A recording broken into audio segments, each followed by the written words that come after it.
Welcome to Franchise Focus. I'm your host, Lisa Linkowsky. I am a certified franchise consultant, and Franchise Focus each week puts a spotlight on experts in the franchise industry, talking to leaders in the industry, attorneys, people dealing with how to get insurance, the owners in the franchise system, as well as the franchisors in the system. But starting off 2023, it's just me, and today we are going to talk about New Year's resolutions. And New Year's resolutions, what do you always think about? You think about, I'm going to get back to the gym. And yes, I am going to get back to the gym, I promise. You think about, I'm going to eat healthier, I'm going to quit smoking, or I'm going to get more sleep, or, whatever it is. And sadly, most of those resolutions, they are broken quite quickly, right? Because we're creatures of habit, and we all know the reasons why. And that's why most people don't even do New Year's resolutions. But this is a very different type of discussion. This is New Year's resolutions that I'm going to encourage you to think about if you are considering business ownership, especially in the franchise space. There are many different things that can set you up for this new year much more successfly if you follow some of the guidelines that I'm going to go through with you today. And yes, I call them resolutions, you can call them guidelines, you can call it, whatever you want to call it, but just tune in and hear what it is that I have to say, and hopefully something's going to stick and they all won't be a big failure at the end, right? So the first thing when you're talking about owning a franchise business is the internet, and that lovely access that we all have where we can quickly, on a dime, Google and research whatever it is that we want to look at. And there's things called online portals where when you go into them and you start to put in your contact information because you see a concept that you really appreciate and you think is resonating with you, and you put in your contact information, what ends up happening next is not anything that you were expecting, but that information is then sold to so many different people. And before you can say franchise opportunity, your phone, your text, your email is blowing up from various people that are trying to sell you a franchise. And that's not what you want when you're looking at something like this. That's not what you want. It's not what you need. What you want is a level head. You don't want people sitting here and, throwing themselves at you and pushing you in this direction or that direction, because that's not going to be good for you. And yes, franchising is an awarding process. It is. They can absolutely turn you down if you're not the right fit.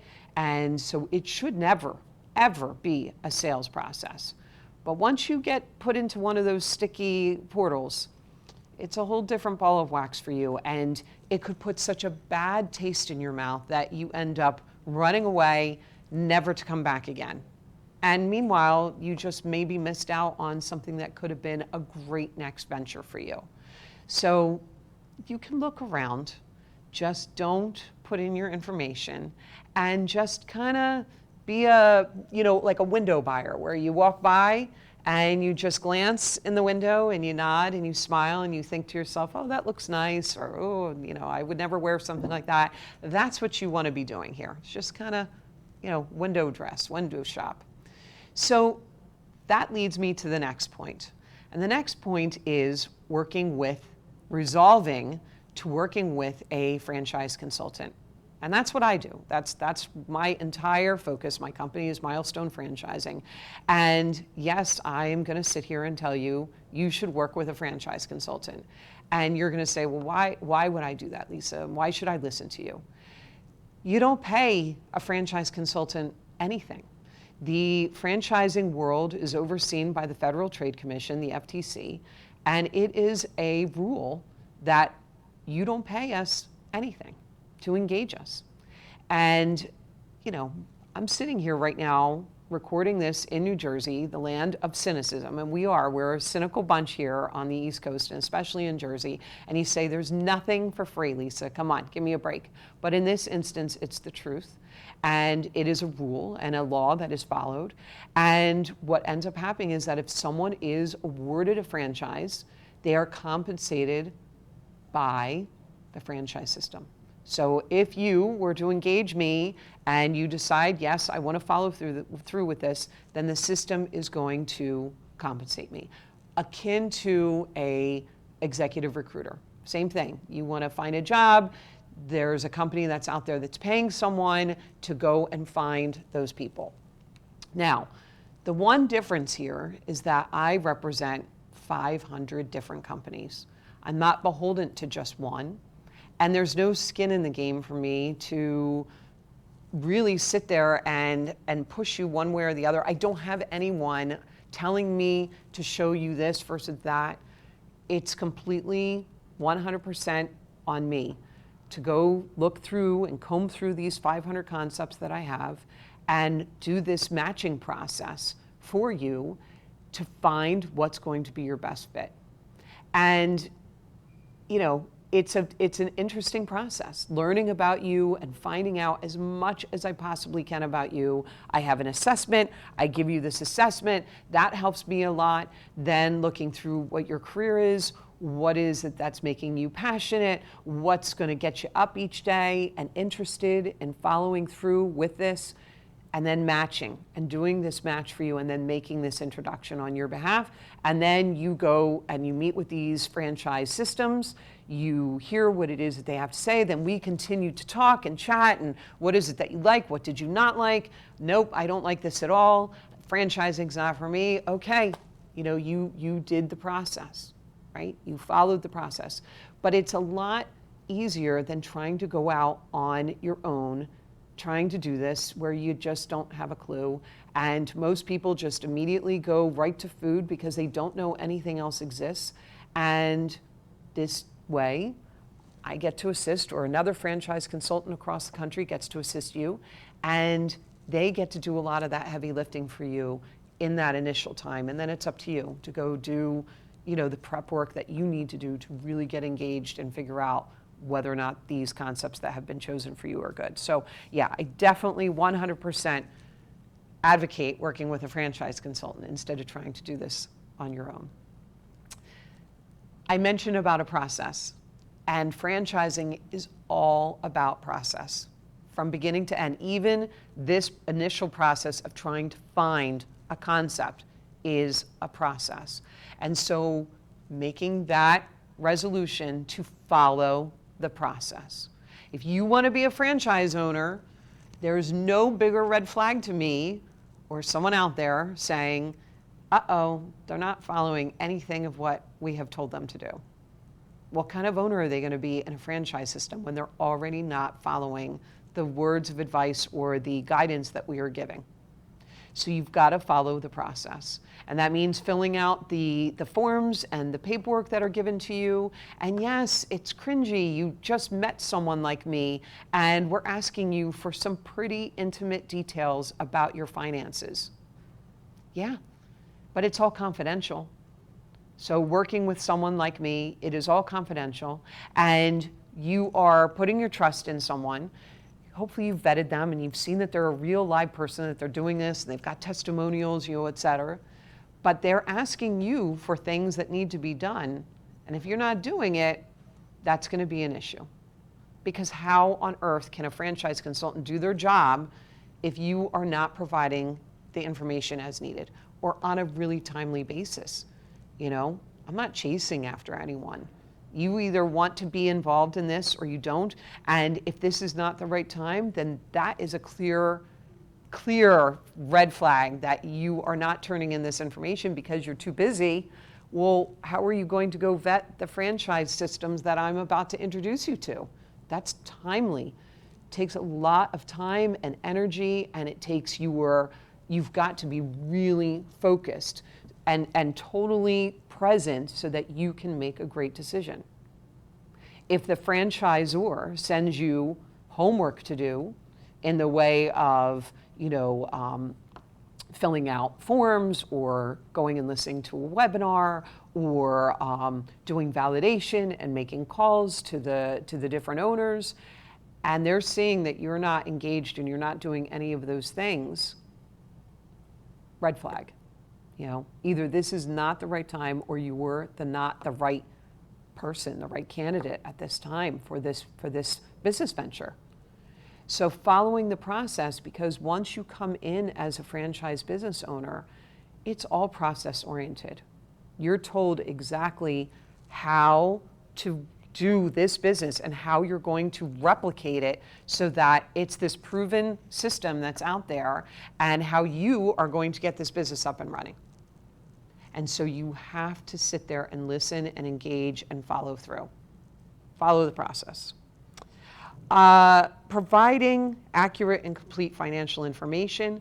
Again, we're going to go back to this. It's not just a matter of filling it out, but also filling it out accordingly, filling it out with the correct information instead of saying, you don't need to know this, or, if I really feel that I'm getting more interested in this, then I'll fill that out later.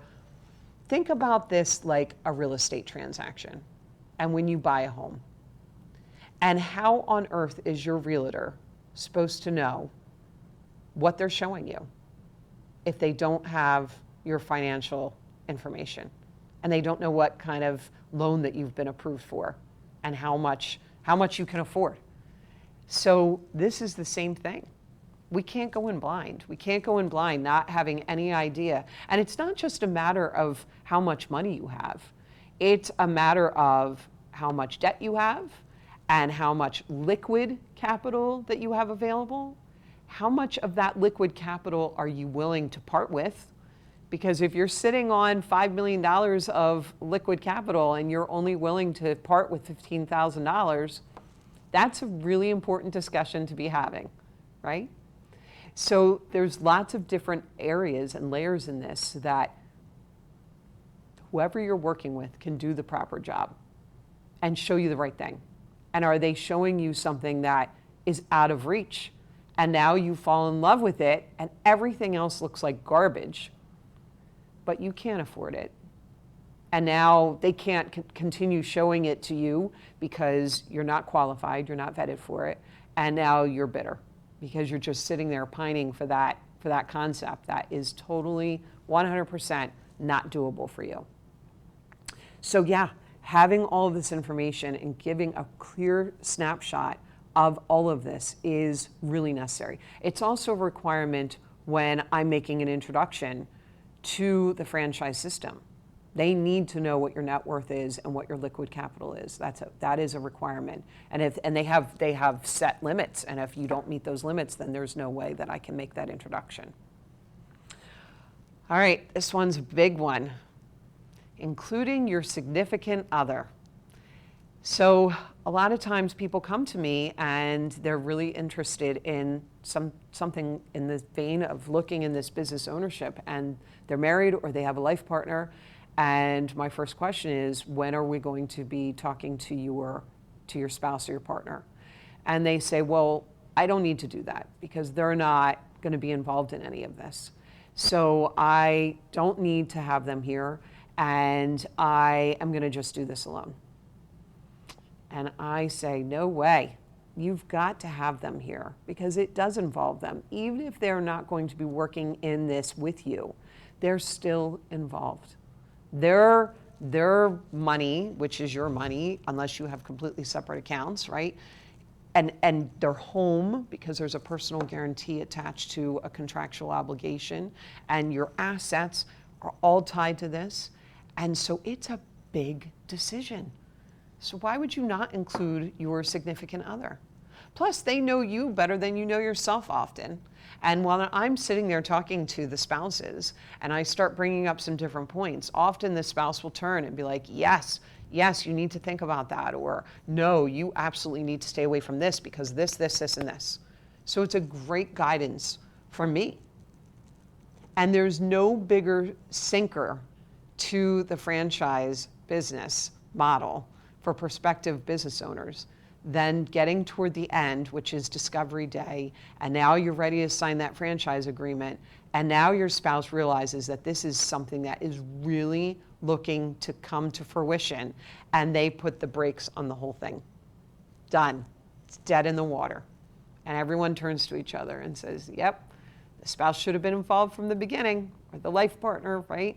So make sure that they're on this journey with you, because it's going to be that much more of a solid foundation for you to have their buy-in and not have them panicking from the moment that you sign the papers, because they don't know, and they haven't been on the calls, and they don't know what to expect, and they don't know what's happening, and they're just taking your word for it. Those are just some of the resolutions that we're going to go through in the beginning here of 2023. And stay tuned, because we're going to pick it right back up after we hear a word from our sponsor, Zoom One Media.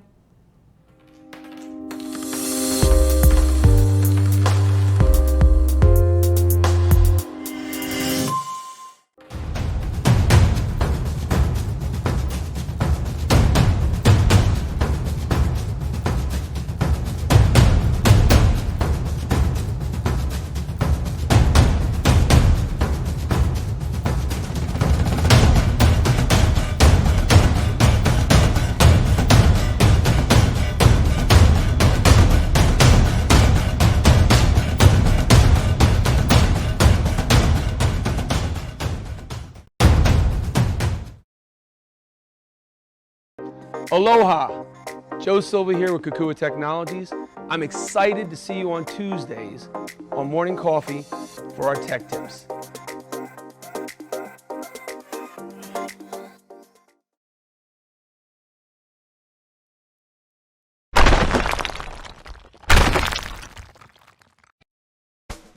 Let's face it, lawyers get a bad rap. I'm Erin Brucey, host of Legal Breakdown, where we dissect legal topics for the everyday viewer, with a mix of interesting guests to talk about current events and hot legal topics. Let's work together to make the law accessible and relevant to everyone. Catch us every week on RVN Television.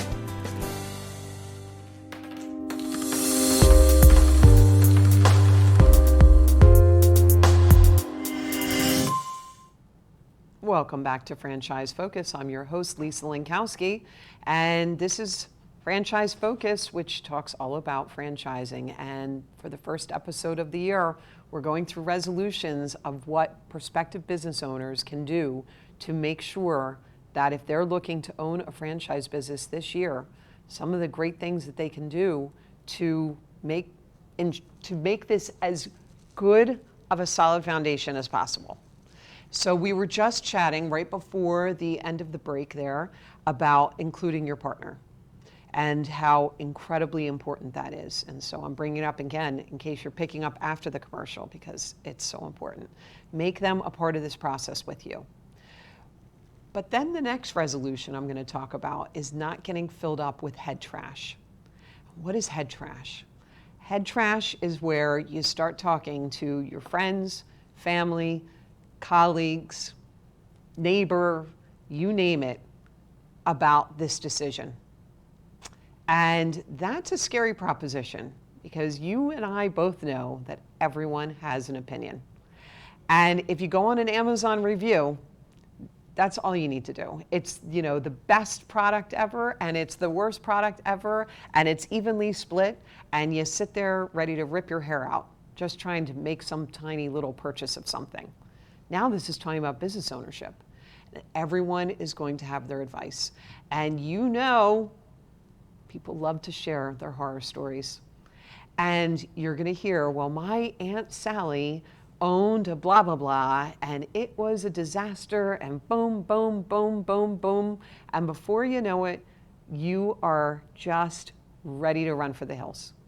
So be careful with that. Really think very carefully about who you want to bring into that inner circle with you. Yes, your partner, 100%, no questions asked. But then make an agreement between the two of you about who outside of the two of you, of that union, should be included in this discussion. Parents, in-laws, grandparents, aunts and uncles, where does it stop? And if you have a trusted mentor, someone that has been of great guidance to you, and they've really never steered you wrong, and they've really done right by you, then great, bring them in. When I was considering buying my franchise, that is what I did. I brought in someone who has been with me from the beginning of my business journey for a long time of being a business owner, and I threw everything at the kitchen sink, and they threw it right back at me, and we went back and forth and back and forth, and it was great. It was wonderful. But not everyone has that person that they can go to. So it's got to be a trusted advisor, someone that's looking out for your best interests, not theirs, so be careful about that too. And someone that's going to question things and not just be that, worst case scenario, you're going to lose everything, you're going to be homeless and on the street, in 6 months. So just be careful about that and not filling that up with that head trash, because that's not going to be helpful to you. And it gets in your head, and now you don't know what to do with it. That also goes to trusting your gut. That sixth sense that we all have, that instinct. And sometimes we listen to it, and other times we just ignore it, and we just push it aside like it doesn't matter, it doesn't exist. Because we're so excited about something, and that happens in personal relationships when we're looking to get involved romantically with someone, getting that job, and you're going on an interview. All those different things, we know that there's a voice sitting on our shoulder that's listening and talking to us. And how often do we listen? And how often do we really take stock? Well, you definitely want to do it here. And if something is not sitting well with you, and questions to your answers to your questions are not really helping you, then you need to really listen, and you really need to think about that. And if you are sitting there and you're having far more anxiety about this than great thoughts and excitement and passion, and each day it's building and building and building, if it's going in the opposite direction, then you need to think about that. You need to listen to that. Because what's going to happen when you now own the keys to this business and you're ready to rock and roll? Don't get me wrong. There's definitely a period of this that's going to be extremely scary. Very scary. Where you're going to question everything, and maybe you wake up during the middle of the night and you're, going, I don't know if this is right for me. That's not the same thing as what I'm talking about here. What I'm talking about is just this nagging voice in the back of your head that's continuously saying to you, this doesn't feel good. It's not sitting right. Business ownership is not for everybody. Just like owning a home is not meant for everyone, going to college is not meant for everyone.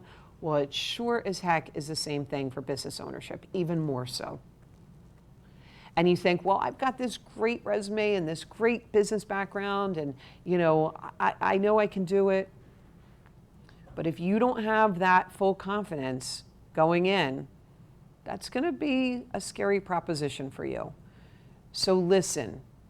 And also when you're trying to narrow down concepts, because if a consultant like me or someone else has done their job properly and they've shown you 4 or 5 concepts, and now you narrow it down to 2 or 3, and you're really stuck in those 2 or 3, and you're going, I don't know how the heck I'm going to choose. Start listening to that voice, because that voice is going to help guide you. I had a client where they could not narrow down between 2 concepts, and they were really torn between the 2. And they said, well, which one do you think is better, Lisa? And I said, I will not answer that question, right? I can't answer that question for you. It has to be you.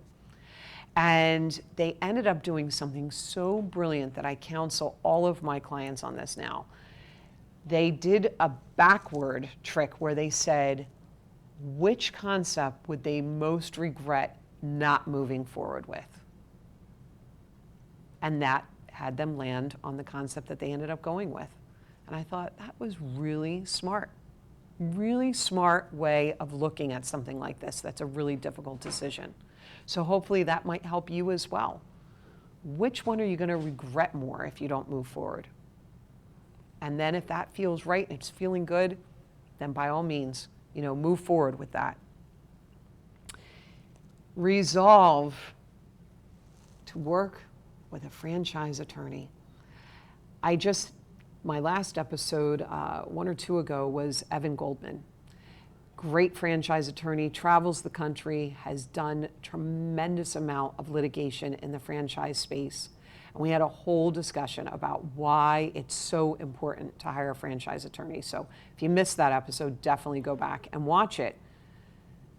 But often the franchise system will say to you, we don't make any negotiations on this franchise disclosure document.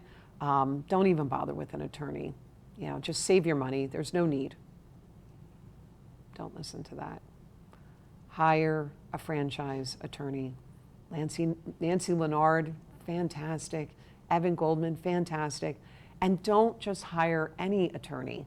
Don't hire a real estate attorney or a malpractice attorney or some other attorney that has never done anything within the franchise space, because that's going to be a disaster for you. So you absolutely want to hire a franchise attorney who knows what these documents are. And yeah, you might not get a negotiation out of it, but you know what you do get? You get sound peace of mind that you know what the heck it is that you're getting yourself into. And you can't say, I didn't know what any of this was.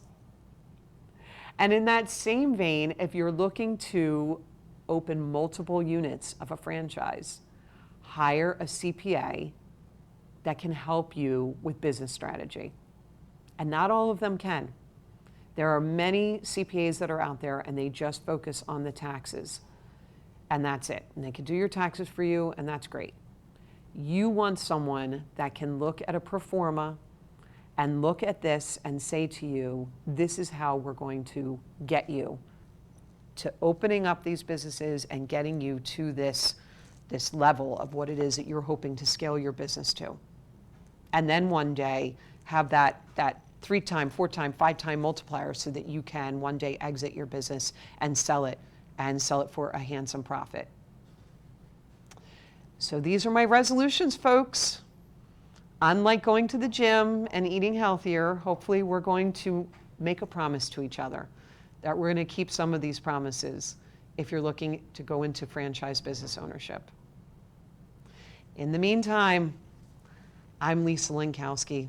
I am the owner of Milestone Franchising, and my contact information is going to be put up here on the screen.